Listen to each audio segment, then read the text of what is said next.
കഴിഞ്ഞ അസഹനീയമായ തണുപ്പിൽ ഈ ബാംഗ്ലൂർ സിറ്റിയിലുള്ള 1000 ഡിസേർവ്ഡ് വ്യക്തികൾക്കാണ് 100 മണിക്കൂർ കൊണ്ട് കഴിഞ്ഞ ഡിസംബറിൽ നമ്മൾ ബ്ലാങ്കറ്റ് ഡിസ്ട്രിബ്യൂട്ട് ചെയ്തത്.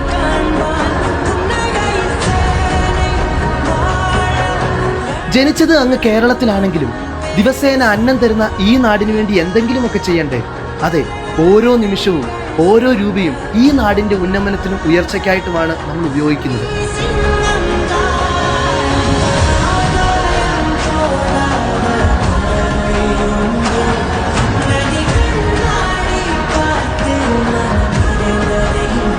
ടോട്ടൽ 15 സ്ഥലങ്ങൾ, നിർധനരായ കുട്ടികൾ താമസിക്കുന്ന 13 ഹോമുകളും മറ്റ് പൊതുസ്ഥലങ്ങൾ, railway station, Majestic, bus stand, medical college ഉൾപ്പെടെയുള്ള സ്ഥലങ്ങളിലാണ് നമുക്ക് ഈ ബ്ലാങ്കറ്റ് ഡ്രൈവ് നടത്താൻ സാധിച്ചത്. നിന്റെ പുറകിൽ 1000 പേരുണ്ടെന്നുള്ള ധൈര്യം നിനക്കുണ്ടെങ്കിൽ നിനക്ക് ഒരു യുദ്ധം ജയിക്കാനാവും. എന്നാൽ നീ മുന്നിൽ നിൽക്കുന്നു എന്ന ധൈര്യം പുറകിൽ നിൽക്കുന്ന 1000 പേർക്കുണ്ടായാൽ ഈ ലോകം നീ കീഴടക്കും. ഇത്രയും സ്നേഹം തരുന്ന ഈ നാടിനോട്, ഈ ബാംഗ്ലൂർ സിറ്റിയോട് എങ്ങനെയോ എവിടെയോ എന്തൊക്കെയോ രീതിയിൽ വല്ലാത്തൊരു ഇഷ്ടമാണ്.